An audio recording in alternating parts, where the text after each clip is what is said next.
Assalamualaikum. Ñu ngi ziar.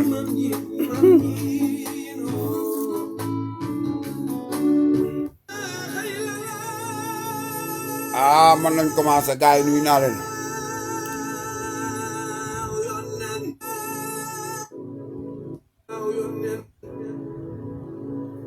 Gaay mën nañoo commencé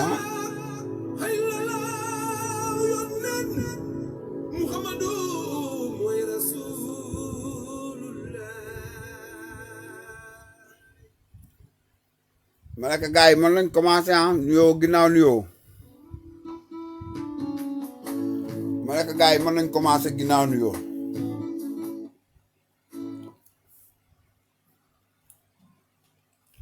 dañuy muslu ci seytaane d'abord wax ansibillah mina seytaani rajim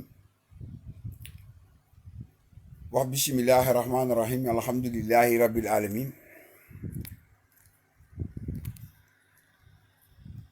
ñoo ngi jéggalu gaay yi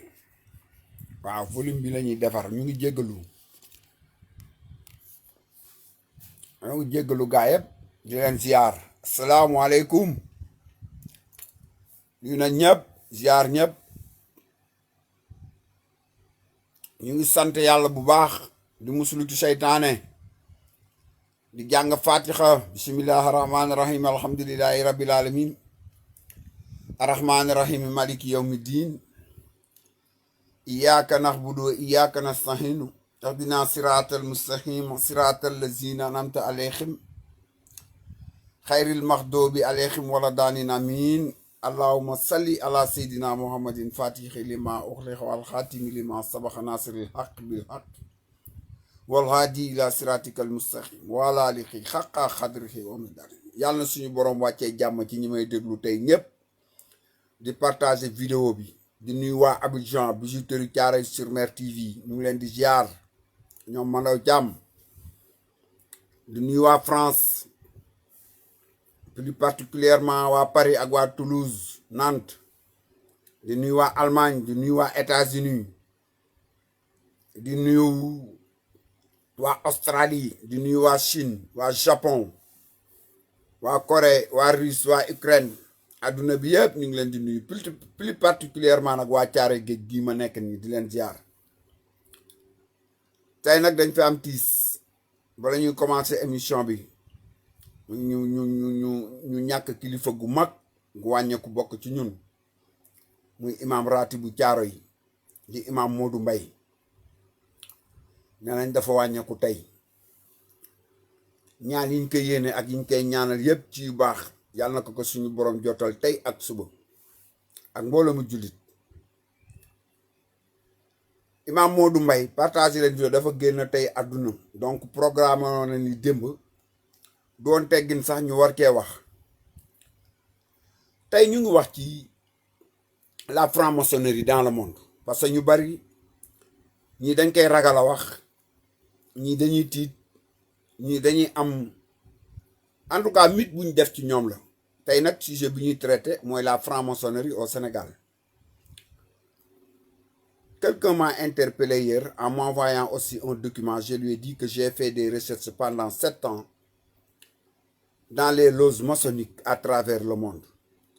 Je lui ai dit que dans le monde, il y a 2 loges. Il y a la loge traditionnelle dirigée par les Anglais et la loge moderne dirigée par les Français.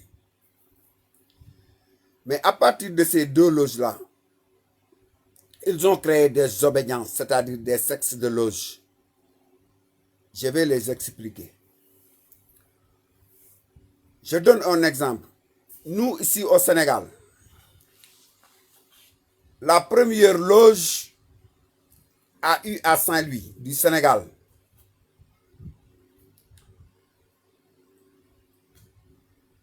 La première loge a eu à Saint-Louis, du Sénégal. Donc, le premier franc-maçon sénégalais, il s'appelle Biran Sadi. Lui-même, il est rentré dans les loges au mois de juillet 1882 à Saint-Louis. La loge se trouve à l'avenue Boufflers de Saint-Louis. Les Saint-Louisiens ne me démentiront pas. Si vous allez à Saint-Louis, la rue où se trouve l'Yprès, rue Boufflers, vous allez voir la loge maçonnique de Saint-Louis, de Biran Sadi, le premier Sénégalais franc-maçon. Après Biran Sadi, il y a eu le député de l'Assemblée nationale française élu en 1914, Blaise Diagne. Blaise Diagne est aussi rentré lui aussi dans les loges maçonniques en 1899. D'ailleurs, Blaise Diagne il y a une loge qui se trouve à Rufisque. Cette loge-là s'appelle la loge Blaise Diagne. Mais au Sénégal, il y a 2 loges maçonniques. Il y a la loge maçonnique de Dakar et la loge maçonnique de Saint-Louis. Donc aujourd'hui, je suis en train d'expliquer aux téléspectateurs, à ceux qui me suivent, de bien comprendre ou bien de m'édifier moi-même. Parce que jusqu'à l'heure où je vous parle, j'ai des doutes par rapport à ces loges. Quelqu'un m'a demandé quelle est la définition de la franc-maçonnerie. Je lui ai dit, la franc-maçonnerie est une société secrète. Et dans cette société secrète-là, tout un chacun se reconnaissent entre eux. Ils se reconnaissent entre eux. Par exemple, les francs-maçons sénégalais, des obédiences, quelle que soit leur obédience, se reconnaissent entre eux à partir des signes. Je m'explique. Quels sont ces signes-là? C'est l'équerre, le compas et le tablier. Il y a 3 signes. L'équerre, le compas et le tablier. Mais ici en Afrique, comme je parle de la franc-maçonnerie mondiale, c'est eux qui dirigent le monde dans toutes les stations. C'est eux qui dirigent le monde dans toutes les stations, que ce soit dans l'économie, que ce soit dans la science. que ce soit dans la culture, que ce soit dans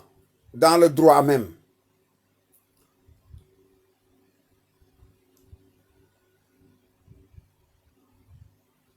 Dans le droit même. Ça, je parle de l'aspect juridique. Souvent, vous entendez parler que les plus grands juristes sont des hommes de loge. Certaines personnes le disent, à ma connaissance. Les plus grands économistes sont des francs-maçons. Vous avez entendu ça. Les plus grands littéraires aussi sont des francs-maçons. Les plus grands savants, la majeure partie, sont des hommes de loge. Sont des hommes de loge. Les plus grands médecins au monde, la majeure partie sont des hommes de loge. Les plus grands artistes au monde, la majeure partie sont des hommes de loge. Les plus grands journalistes au monde, la majeure partie sont des hommes de loge. Et même les présidents. Certains présidents sont des hommes de loge. Je donnerai un exemple. Je commence par l'exécutif, les présidents qui sont des francs-maçons. Je citerai un tout simplement. Le président Denis Sassou Nguesso du Congo, Brazzaville. Une fois, quand il a porté un coup d'État contre Pascal Lissouba, des journalistes l'ont interviewé en lui demandant comment vous avez fait pour revenir encore au pouvoir par un coup d'État. Qu'est-ce qu'il disait? Il disait que c'est la franc-maçonnerie qui m'a aidé à conquérir le pouvoir. Donc vous avez vu, à reconquérir le pouvoir.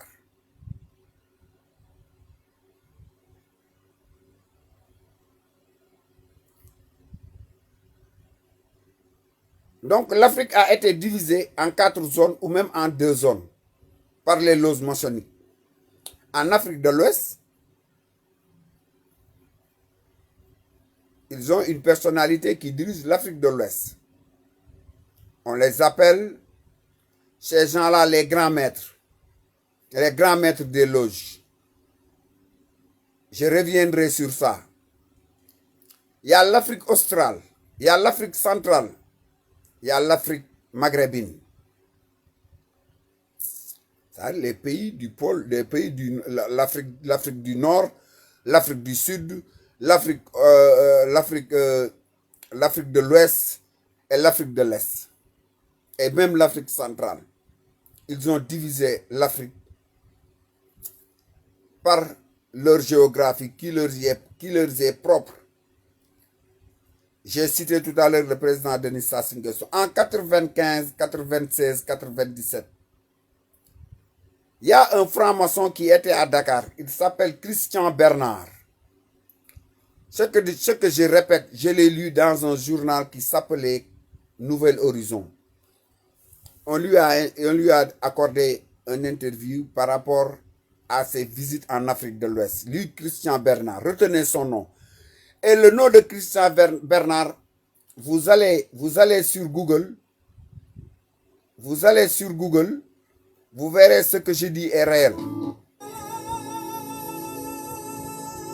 Lui, Christian Bernard, de par sa famille, il a été initié dans la franc-maçonnerie, dans les loges maçonniques. Le journaliste lui a posé la question de sa visite en Côte d'Ivoire avec le président Houphouët-Boigny et de sa visite au Sénégal avec le président Diouf. Le journaliste lui a posé la question que vous dirigez la franc-maçonnerie, la grande loge française, actuellement. Et vous êtes venu en Afrique et vous avez fait 2 visites de haute portée entre les 2 présidents de la sous-région. Le président Félix Houphouët-Boigny et le président Abdou Diouf.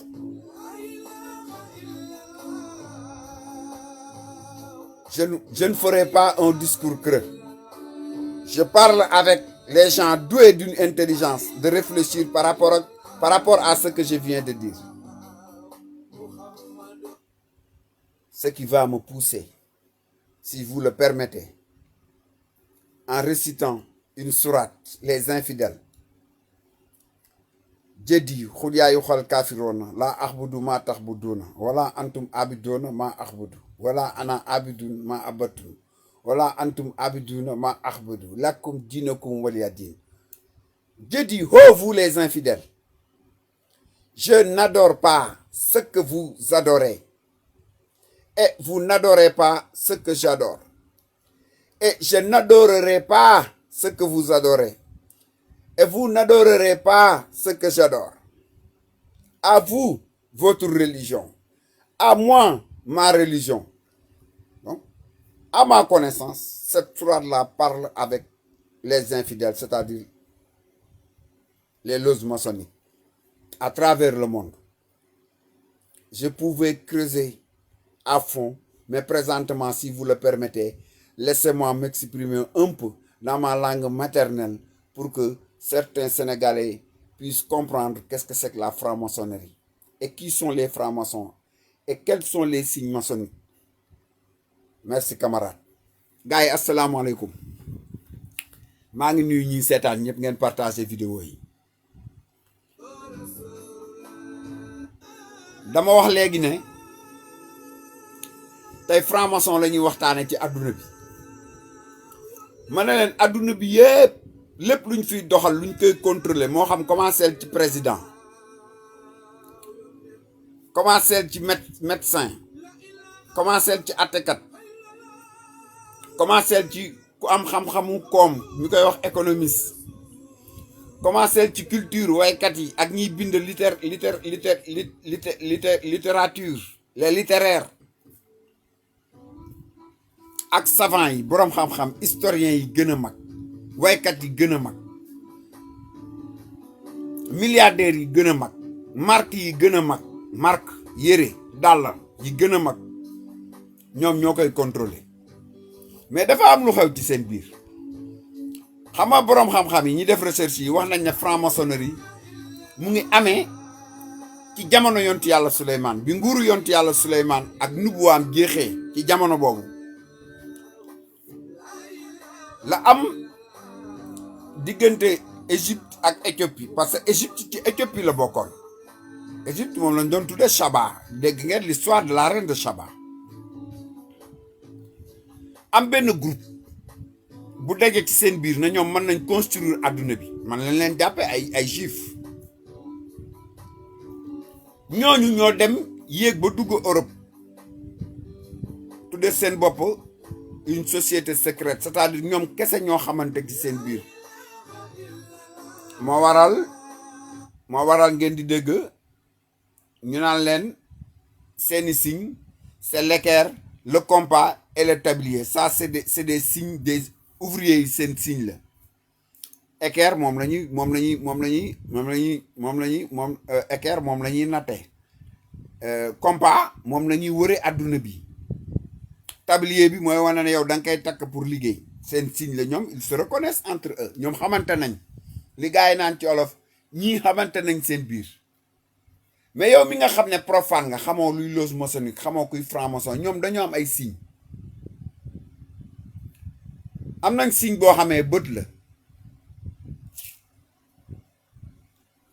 même ci lettre alphabet yi dañ ci am ay signe lettre alphabet yi dañ ci am ay signe mënuma ko wax fii mais du ñàkk nit dina may interpeller parce que bëgguma tooñ président Ablaye Wade dañ ko poser question moom président Wade laaj ko ci appartenance am à la franc-maçonnerie mu ne moom bokkoon na ci en 1959 à l'université de Besançon nee na benn professeur am moo ko initié woon ci loolu mais après moom dafa bàyyi ci li mu wax xam nga ñoom ci seen discipline de loge amoo droit ne ndikku mi franc-maçon la tu n'as pas ce droit mais ndikku am na droit ne man ci laa bokk comme ni ko yenn président yi di defee boo demee en Europe aux États-Unis partout ñoom dañu am cette liberté là de culte maanaam wax ne man ci obédience sàngam maanaam ngeen baal ma ci kàddu gi ci tarixa sàngam laa bokk et de grands marabouts aussi sont des hommes de loge de grands marabouts sont des hommes de loge naa leen ci jox benn exemple alali àdduna bi alal ji nga xam ne nii mu ngi ci àdduna bi te borom doole yee ko téye dundal na doomu aadama yi ci àdduna bi alali àdduna bi les réserves monétaires les réserves économiques yi ne ci àdduna bi dundal na àdduna bi 1000 ans mais nit ñaa ngi dee xiif nit ñaa ngi guerre lu tax ñuy guerre lu tax nit ñi di dee xiif lu tax des fois ngay lijjanti benn këyit rek mu takk benn waaye xiire fële lijjanti ko mu sotti lu tax yenn poste yi duñ fa nommer un homme simple maanaam jël ma ndikku juuf rek nommer ko fa déedéet ci administration boo gis ñoom ñoo yor monopole bi à travers le monde boo demee Nations Unies ñooy fal boo demee ci seeni démembrement des Nations Unies poste yi fa gën a baax gën fa kawe ñoo koy jël donc moo tax ma ne leen la franc-maçonnerie à travers le monde ma puissance de loge boobu puissance d'obédience boobu ñoom dañ ko am à travers le monde partout léegi nag dañuy installer boo demee la loge de Saint-Louis wax naa leen Biram Sadi le premier franc-maçon du Sénégal en juillet 1882 la dugg ci loge maçonnique bi loge boobu boo demee Saint-Louis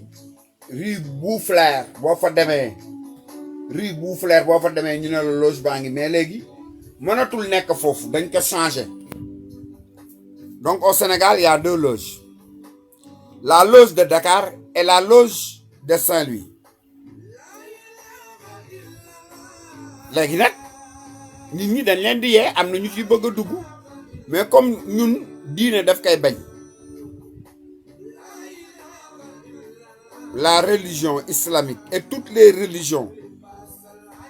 parce que bul fàtte ne franc-maçonnerie comme xeex na ak église bi ci njëlbeenam Blaise Diagne histoire am ñu ngi koy dégg Blaise Ñoxor Diagne boo demee abattoir ñu ngi ko denc ci buntu bi il est décédé en 1934 premier député noir de l'Assemblée nationale française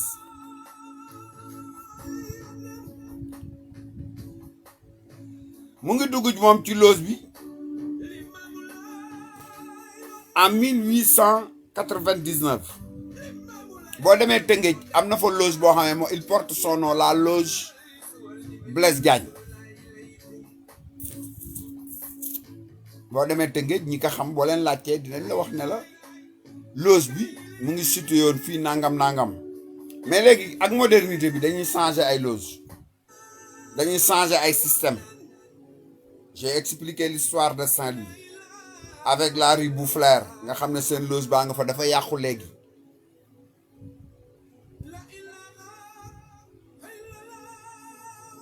boo fa demee dañ la koy won ne la mu ngi nii dañ lay won ne la mu ngi nii loog fii moo ne woon loge bi Biram Sadi boobu mooy premier sénégalais bi nekk franc-maçon bi muy dugg ci loge bi mu bokkoon y avait 7 membres en son temps parce que c'était des commerçants de riches négociants mais pour téye le monopole parce que les loges maçonniques toujours dañuy téye monopole bi wax naa la ne la ils se reconnaissent entre eux et c'est une société secrète maanaam ñoom seen biir xamante nañ seen biir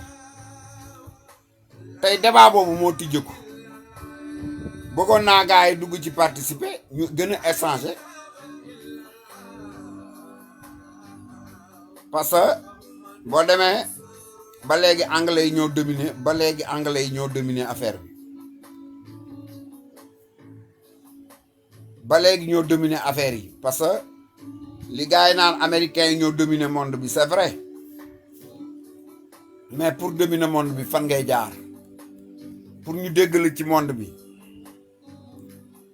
boo demee au niveau de l'Assemblée des Nations Unies am na 5 membres permanents yoo xam ne ñoom kese ñoo bénéficier du droit de veto maanaam kenn ku ci bañ rek ñi ci des ñëpp dañuy ànd ak moom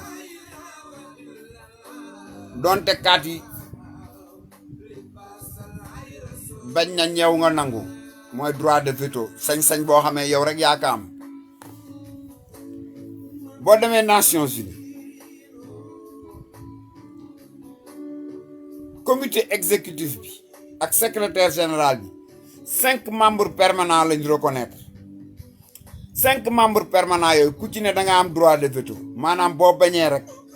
même bu kaat yi ne du fi amee li nga wax day am ñoo yor lekk gi ci àdduna bi ñoo fay falaate ñoo yor xaalis bi ci àdduna bi ñoo fay falaate armes yi gën a sophistiqué ci àdduna bi ñoo koy defar ñoo koy joxewaate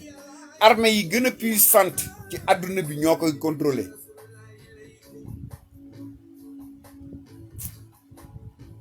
boo seetloo les bombes nucléaires yi ngay dégg ñoom rek ñoo koy am ñoom kese àdduna bi lépp ñoo koy contrôler musiciens yi gën a mag marabu yi gën a mag savant yi gën a mag parce que ñoom bu leen fàtte ne dañoo am système de recrutement li ñuy wax ils cherchent la crêpe maanaam les plus intelligents ci domaine yëpp bépp domaine boo laal ñoo fa taxaw seen nit fa ne yow mi nga xamee baadoo la nga nag amoo kattan eggoo foofu toujours dañ lay considérer comme un plébéien c'est-à-dire yow sujet nga rek mooy li xew fans club président fans club doo mos a nekk acteur parce que bokkoo ci ñoom doo mos a yor affaire yi parce que bokkoo ci ñoom doo mos a yor affaire yi parce que bokkoo ci moom ils ont leurs écoles ils ont leurs universités ils ont leurs centres de formation et ils ont aussi leurs détecteurs dañoo am ñoo xam ñoo leen di xoolal diwkat doomam jàngkat la diwkat borom dañ lay suivre depuis l'école primaire depuis l'école secondaire depuis l'université à travers des concours sélectifs dañ leen di sélectionner xool diw mi lii la war a mën a doon lii la war a mën a doon partout foo xalaat ci adduna bi luy doxal adduna bi rek ñoo ko téye donc loolu mooy franc-maçon mais nag ñoom ci seen biir kenn amul droit ne diw mi franc-maçon la pourquoi mu wax Ablaye Wade parce que moom moo ko waxal boppam moo ne en 1959 nekkoon naa ko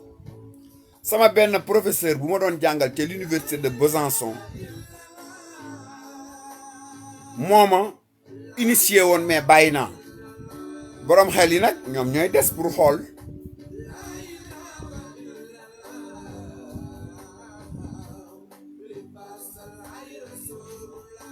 foo dégg chef rek la plupart foo dégg chef maître grand maître même ñoom ils ont des ministres ministres yi gën a mag ci adduna bi ñoom ñoo koy gérer la défense mondiale ñoo koy gérer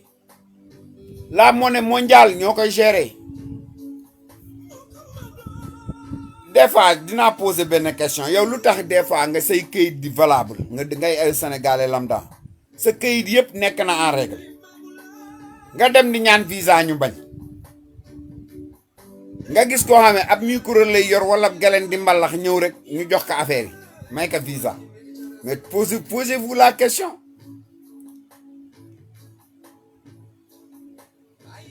am na benn marabu bu ko doon kaas mu ne man sama këyit yëpp valable na ma dem ba ca ambassade ñu jël fecckat di ko may visa te man farata laay dox mais posez-vous la question pourquoi ils ne veulent pas que les gens voyagent pour dans la légalité voyager teg ci yoon nag laa wax mais moo jur phénomène yi ngay gis ni ce que je n'apprécie pas l'immigration clandestine parce que c'est illégal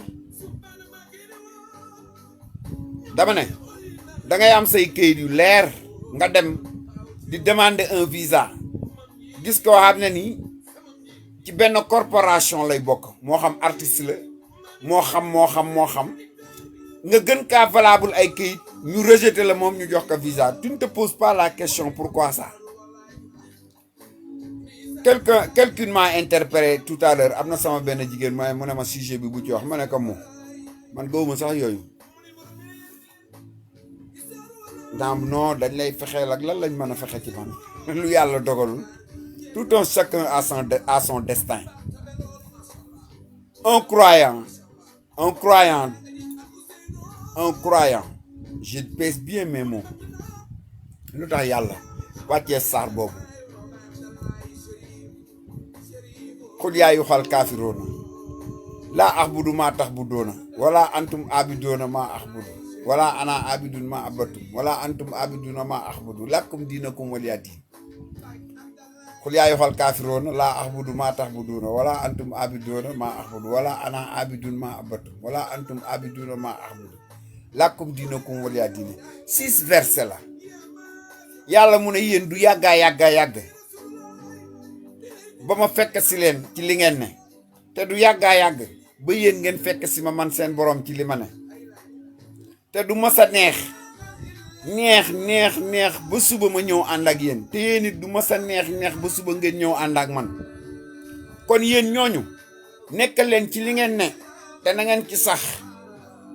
man li ma ne ma sax ci ba karo ñuy daje moo tax mu ne sa joura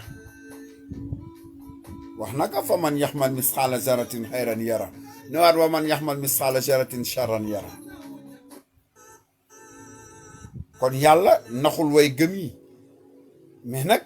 bu fekkee dangaa bëgg alal nag voilà foofu la affaire bi ne moo tax mu ne alxeekumu takasiru la course aux richesses vous est interdit jusqu'à ce que vous allez visiter les tombes mu ne alali àdduna yii ngeen di daw tere nañ leen ko ba bu ngeen di seet dem ca bàqiyee sax di ziar naan kii sama papa la kii sama ndiyaay la yemaleel ñëpp nous sommes tous pareils devant Allah gars yi maa ngi leen di nuyu tey sujet bi mooy loolu la franc-maçonnerie dans le monde am nañ ay signes mooy l'équerre le compas et le tablier gis nga ni LGBT amee drapeau ñu leen di tudd ñoom noonu lañ amee seeni soit ils ont leur couleur tey am na ñoo xam ne ni seen couleur rose la am nañ ay démembrement yoo xamee bon bëgguma leen tudd pour beaucoup de raisons parce que boo leen tuddee man nañ ne la waaye yow la yaa ngi tudd ne franc-maçon laa nangam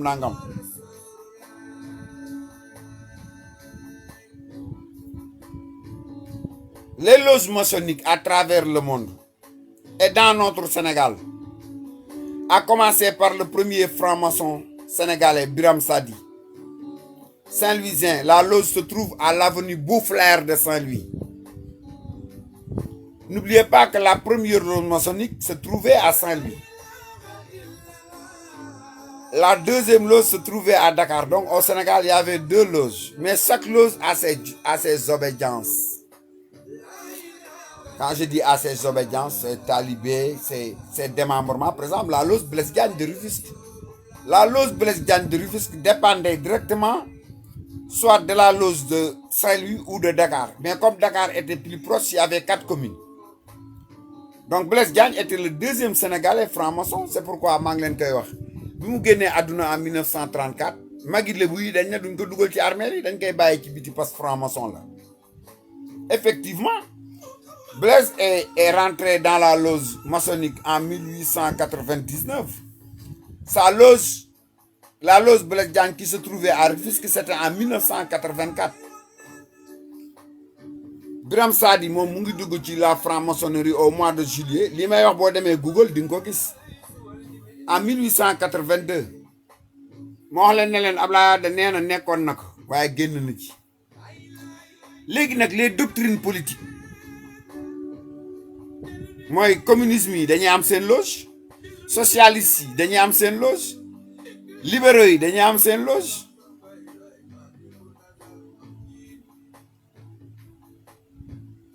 Parce que quand vous créez un parti, c'est pour accéder au pouvoir exécutif. C'est pour aller en haut et non pas de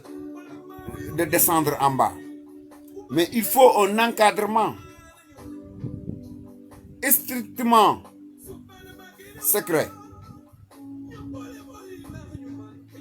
Loge yi looloo tax ñu créé ko parce que ñoom ñoo fay daje di waxtaan kenn du fa dem boo fa bokkul mënoo fa dugg mënoo xam lu ne ci biir mënoo fa bokk à part quelques documentaires yooyu seetaan nii président Sassou Nguesso bu Congo Brazzaville dafa wax ne bi muy daaneel Pascal Lissouba journaliste daf ko poser question mu ne ko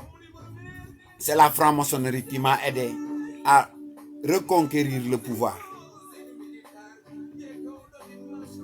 Il y a la loge de De Gaulle, il y a la loge de Mitterrand. Beaucoup de présidents, excuse, je m'excuse, beaucoup de présidents sont des hommes de loge. Am na poste yoo xam ne ni boo nekkul ci loge yi mënoo kaa yor. Dama ne am na ay poste yoo xam ne ni boo bokkul ci loge yi mënuñ la faa nommer. Man kenn du ma fa nommer parce que bokkuma ci. Man damay échanger pour nit ñi yeewu xam di xool parce que nous avons des yeux pour voir. Nous avons une bouche pour communiquer, pour parler. Nous avons un nez pour respirer. Nous avons des oreilles pour entendre. Et nous avons un cerveau pour réfléchir. Et même pour penser.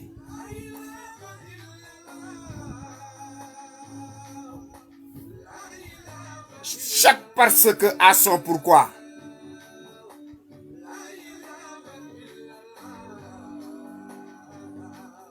Chaque cause a ses effets.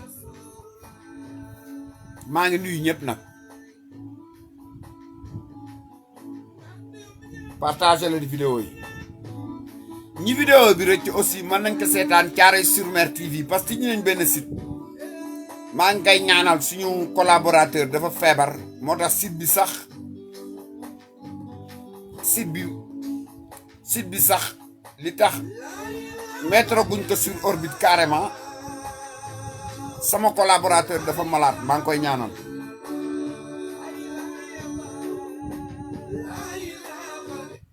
Si vous le permettez maa ngi nuyu ñëpp ñiy seetaan ñëpp sans exception. tay li tax defuñu woon direct parce que wax nañ leen ko dañuy jël par sujet di ci waxtaan. situation politique yi amoon ci Sénégal dinañ ci ñëwaat parce que dégg nañ ne le 2 décembre mooy première session ordinaire de l'Assemblée nationale. ñu suivre leen ko wax leen parce que normalement décembre lañ war a voter les budgets parce que un budget commence au 1er janvier et se termine le 31 décembre. Donc actuellement il faut ñu def marathon pour voter les budgets. bu ñu voter budget yi ministère bu ne ñu jox la sa budget nga commencer doxal mais tey ci franc-maçonnerie la ñuy waxtaan. Actualité bu xew ci réew mi ñun nag nous ne détenons pas la vérité ou la bonne information.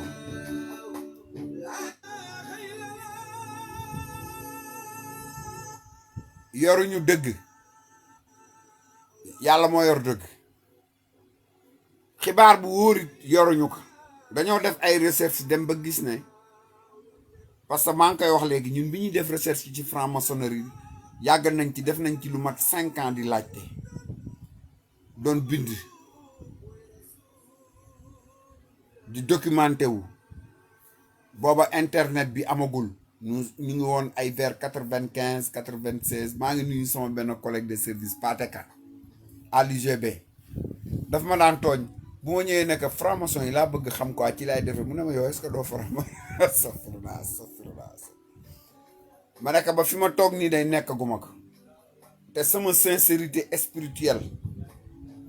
permettre na ma bu ma ko nekkoon moo wax ne moom laa parce que je ne mens pas mais xam-xam dañ koy rechercher nit ñi dañ leen war a yee wax naa leen ne la les plus grands médecins sont des francs-maçons les plus grands économistes sont des francs-maçons les plus grands historiens les plus grands sportifs du monde pour des fois nga dégg ñu ne créé nañ ballon d'or xool leen ni muy demee ñu ngi koy paasante seen biir les plus grands sportifs du au monde ñoom ñoo koy créé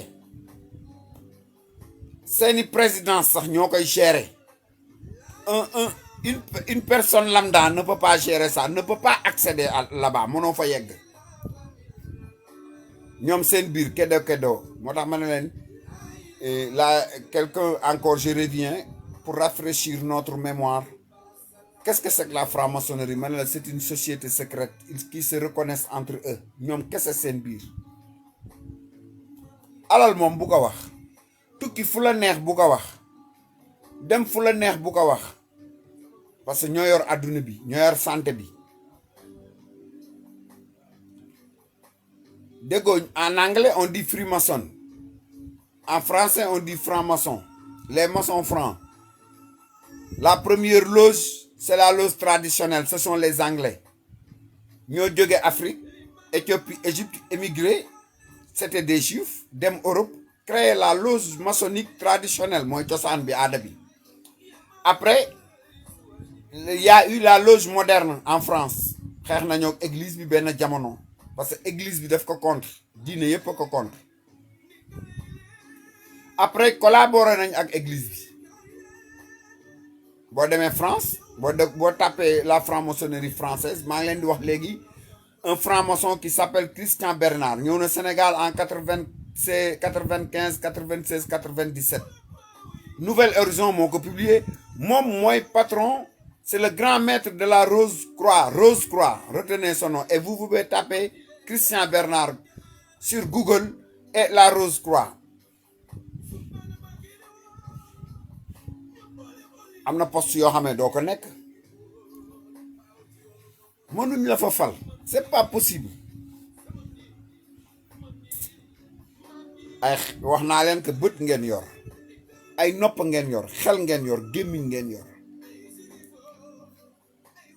kon gars yi tàggatoo war naa jot de. am na ñoo xam ne dañuy bëgg ñu gën a xuus ci mbir mi, mais am na ñoo xam ne ñu ngi ci écran bi di ma seetaan, maa ngi leen di nuyu yéen ñëpp parce que dafa am ñoo xam ne duñu bëgg ñu tudd seen tur. dafa am ñoo xam ne duñu bëgg ñun ñu tudd seen tur, mais yéen ñëpp maa ngi leen di gis, maa ngi leen di ñaanal yàlla yokk seen sutura. partagé leen vidéo yi, da ngeen dem Thiaroye-sur-Mer TV ngeen abonné ba pare aimé ko. suñu site la dañ koy door a tàmbali tepp bu ci yàlla namee liñ ci bëgg lépp dina am.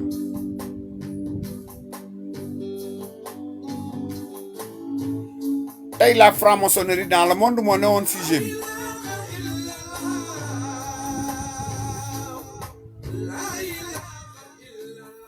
monde bi am na poste yoo xam ne wala concours yoo xam ne boo ci bokkul, wala école yoo xam ne ni boo ci bokkul, wala université yoo xam ne boo ci bokkul mënoo fa egg. ah mais jox naa leen exemple, yow sénégalais nga may sénégalais nga bëgg a dem États-Unis wala nga bëgg a dem France, Europe, yaa xam, nga gis benn waay boo xam ne ay këyitam dara baaxu ci, ngeen ñëw teg seeni papier à l'ambassade, ñu xool xam ne kii c'est un Sénégalais bon teint, tous ces documents sont en règle, ñu xëcc la sànni la fële. feccakat bi wala waykat bi ñëw ñu jox duñ ko jox sax 1 mois wala 2 mois, 5 ans lañ koy jox wala 10 ans. yow ñu ne la on ne peut pas vous accorder le visa, mais xoolaat que réfléchiral. Même dans les soi-disant ambassades, mais il y a une sélection des personnes qui doivent voyager. xam nga boo demee ci la déclaration des droits de l'homme de 1789 dañ lay wax ne la nit ku ne ci monde bi libre nga dox fu la neex, nit ku ne libre nga wax sa xalaat, mais bul blesser moralité keneen. nit ki ne libre nga wax sa gis-gis, mais bul xajamal gis-gisu keneen. suñu tarixa yi ni nga libre nekk taalibe bokk ci tarixa bu la neex, te kenn du la gêner, sa spiritualité nga koy doxal ni mu waree, noonu nga war a libre ci monde bi, mais dafa am ay restrictions. xam nga boo demee dans les pays développés bu la neexee nga ne man homosexuel la bu la neexee nga ne franc-maçon la bu la neexee nga ne mais fii boo ko fi defee c'est la catastrophe et pourtant les gens arrivent à reconnaître da ngay xool nit xam ne kii c'est un homme de loge. sama gars yi correction bi des fois day taxaw quoi mais maa ngi ñaan gars yi ñu parrainé site bi quoi gis naa fi ay nit yoo xam ne gis naa fi samay nit yoo xam ne war nañ parrainé site bi Thiaroye-sur-Mer TV du ma tudd seen tur mais maa ngi leen di nuyu ñu ngi ci yoon bi mënoon nañ gën a xuus ci franc-maçonnerie wax naa leen ne leen seen signe c'est l'équerre le compas et le tablier ñetti signes yooyu mooy signe yi dikk ci franc-maçonnerie l'équerre le compas et le tablier ñaari loge ñoo am ci adduna bi la loge moderne et la loge traditionnelle ñii obédience traditionnelle lañ ñii obédience moderne lañ ñoom ñoo créé les courants politiques bu leen fàtte loolu les courants politiques et les systèmes politiques mooy le communisme le libéralisme le socialisme bu ci ne démembrement obédience am nga obédience booy représenter pour mën a accéder au pouvoir boo accéder au pouvoir nag par exemple libéraux yi bu ñu jëlee le pouvoir mais c'est le gâteau sur la table pour eux parce que loge bi moo la yóbbu ba foofu socialistes yi tamit bu ñu jëlee au pouvoir il faut pas oublier que loge bi moo la fal il faut nga wax ak loge bi pourquoi les plus grands présidents sont des hommes de loge parce que loge bee leen ngemb léegi nag entre eux ils se discutent pour accéder au pouvoir on va préparer telle personne pour tel pays on va préparer telle personne pour telle fonction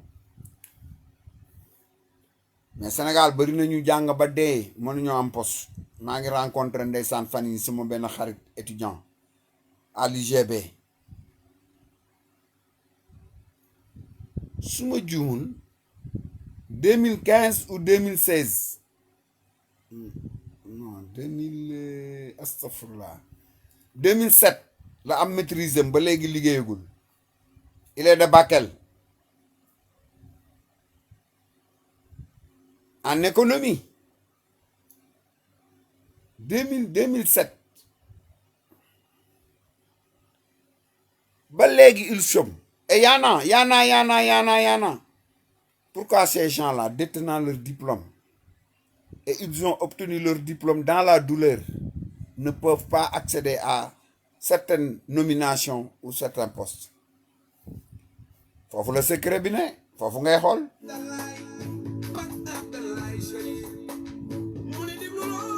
ñii bu ñu feebaree dañ leen di yeb ci avion yóbbu leen bitim réew ñu faj leen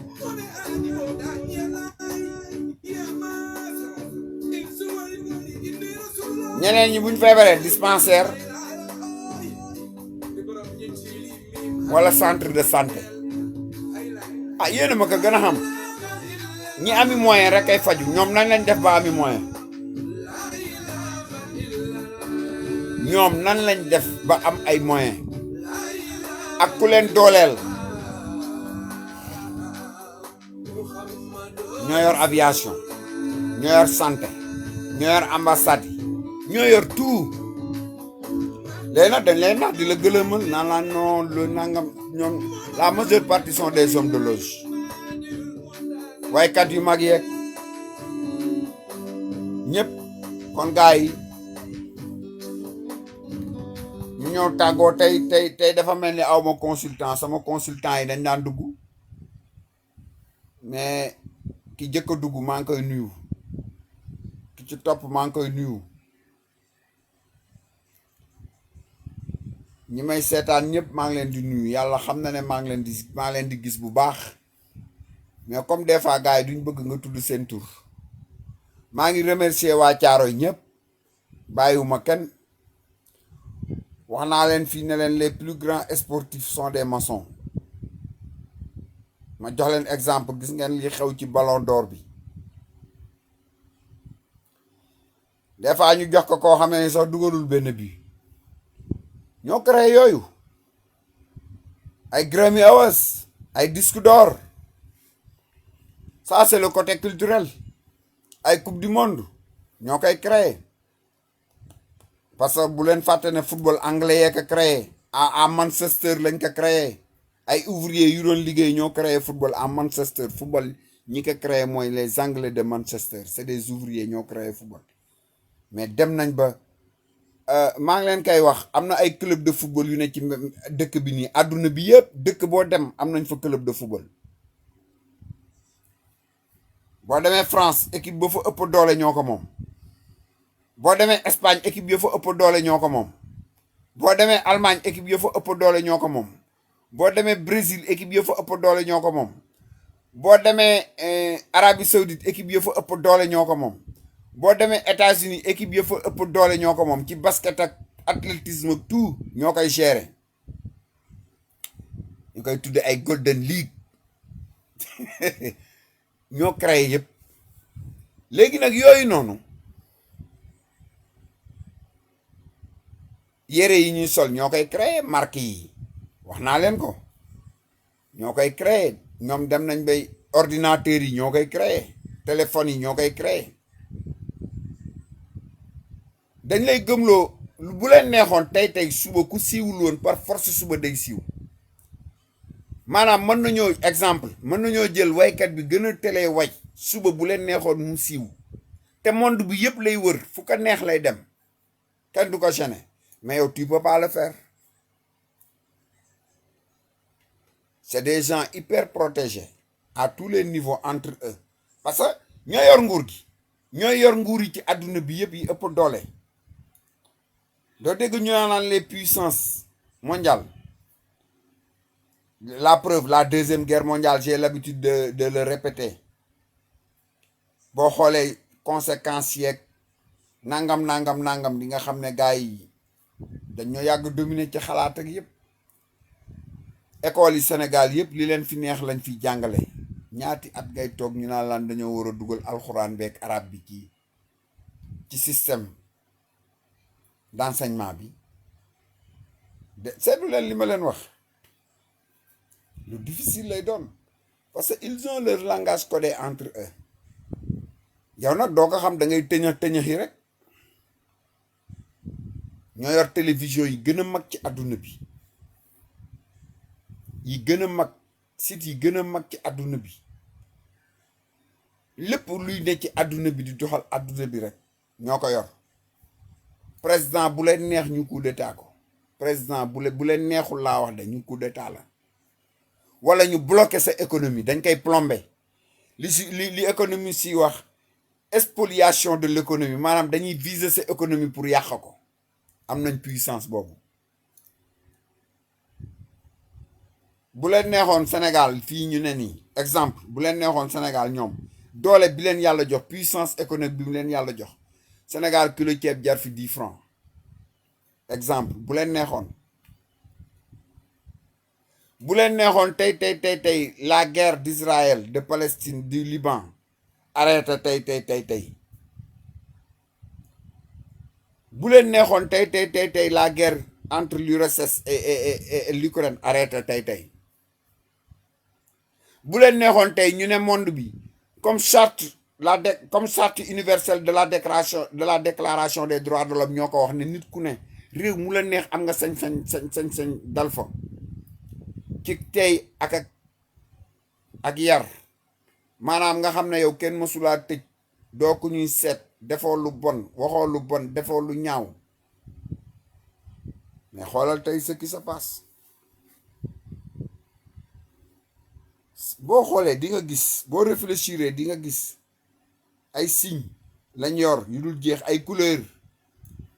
am na couleur yoo xam ne des fois ma romb ko nii ma ne kii xamul même yére des fois gis ku sol yére boo xam du xam ne kii loge maçonnique yi ñoo incarné style bi ak couleur bi dama ne la club yi gën a mag ci àdduna bi ñoo ko moom joueurs yi gën a mag ci àdduna bi ci ñoom lañ bokk médecin yi gën a mag ci àdduna bi ci ñoom lañ bokk parce que bu dee tubaab bi ñoom wax na ñoom ci lañ bokk amul problème mais ñun en Afrique Sénégal gii maintenant Abdoulaye Wade moo mos a wax ne mas na cee bokk te génn na ci en 59 te nee na professeur moo ko initié woon mais ñi ci des na ma yàlla baal te jéggal ma da ngay ñaaw njorta rek mais mën ngaa bañ a ñaaw njorta parce que des fois ñu takk seeni signe damay nettali benn xissa buñ ma mas a nettali ci sëñ bu mag bi Cheikhul Xaadimu Rasuul yàlla na ko yàlla yokk leer ak mboolem kilifa diine yi ci Sénégal yépp commencé ki Cheikh Sidi Az Malick Sy Seydina Limaamu Mahdi alayhi wasalaam bu Kunte Njaasaan Baay Ñas waa Medina waa Medina Gounass plus particulièrement nag waa Fès waa kër Cheikh Ahmed Tidiane Chérif Aboul Abbas waa Fès Chérif Joubert maa ngi lay ziar bu wér depuis Fès depuis la Zawiya Chérif Joubert jottali leen ma ko sama nuyoo mook cheikh borom malaanu wasifa mi moo koy lal moo koy lalli Tidiane maa ngi lay nuyu waa kër Thierno Mansour Baro ci Fès maa ngi leen di ziar yéen ñëpp di sàkku ci yéen ñaan vraiment def naa fa séjour bu neex maa ngi wàcc sax bu ko yàlla nammee ci kattanam ñu xoolaat nu ñuy def ba yëg si fa mais maa ngi leen di remercier di leen ñaanal waa Fès yëpp ni ñuy teeroo gan ni ñuy téye gan ni ñu lay toppatoo ci jawier bi surtout Chérif Joubert koor gi yëpp il m'a fait l'honneur di ma jox ndogu di ko indi may ndogu ci jawier bi ndeysaan kilifa gu toll noonu am humilité spirituelle macha allah je tenais à le remercier bëgg naa vidéo bu may def remercier Chérif Joubert waa kër Thierno Mansour Baro à Fès Cheikh Bilal Mbalaan wasifa bi tous les adeptes de la tariqa Tidiane à Fès maa ngi leen di ziar vraiment regretté wu ma lu ma fa doon ñëwee mais ñu continuer gars yi des fois day am solo élage yi may seetaan yëpp maa ngi leen di nuyu xam nañ seen bopp soxna yi may seetaan yi yëpp maa ngi leen di nuyu sama taalibe yi may seetaan yëpp maa ngi leen di nuyu di leen ñaanal jàmm am di jàmm yeeg ñëpp maa ngi leen di ñaanal jàmm wasalaam kon sama gars yi nekk leen ci jàmm générique bi nag bu dawee rek gars yi dinañ comprendre générique bi mooy tëj affaire yi générique bi mooy tëj affaire yi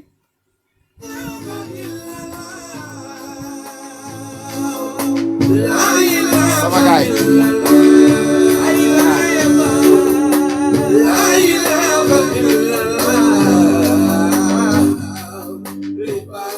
sama gars yi ñu tàggoo sama gars yi ñu tàggoo dañuy def fatiha rek salaatu ala nabi suñu borom nangul ñu fekkee yeneen waxtaan ñun ñëpp ku ci ne ndog-ndog wala tolof-tolof boo am suñu borom saafaraal la ko am nañ ci yàqeen certitude bu wóor ndax ay jaamam lañu te nangul nañ ko yaakaar nañ ne ñu ngi ci ay ndigalam yaakaar nañ ne bàyyi nañ ay tereem nul n'est parfait la perfection appartient à l'au-delà la perfection appartient là-bas ailleurs mais pas ici. Nous tous, nous sommes des imparfaits.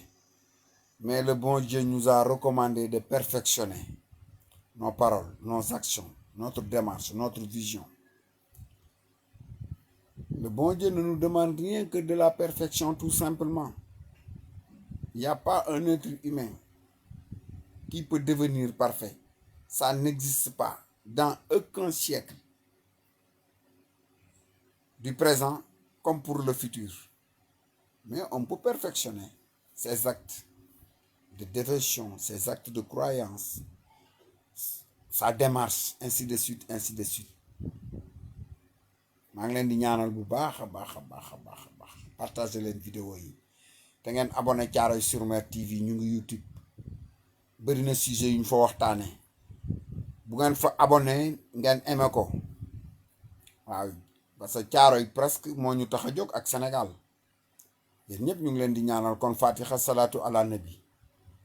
achibillahi mina sheytaan rajim bismillahi rahmaani rahim alhamdulillahi rabbil alamin arrahmaani rahim maliki yawmi diini iyyaka na'budu wa iyyaka nasta'iin ihdina siraatal mustaqim siraatal lazina an'amta alayhim xayril maxduubi alayhim wala daalin amiin sama gaay yi yàlla suturaal yàlla suturaal nga am sutura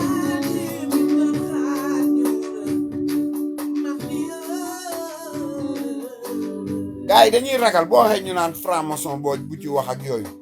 le débat est ouvert ku mu neex waxal defal say recherche ku mu neex waxal defal say recherche ñu newuñu li ñu wax mooy dëgg wala yi keneen mën na am yeneen argument mën na am yeneen vision yeneen gis-gis loolu mooy àdduna gaay yi wasalaam nekk leen ci jàmm yéen ñëpp ziar naa leen yàlla na leen yàlla suturaal ñu bokk sutura si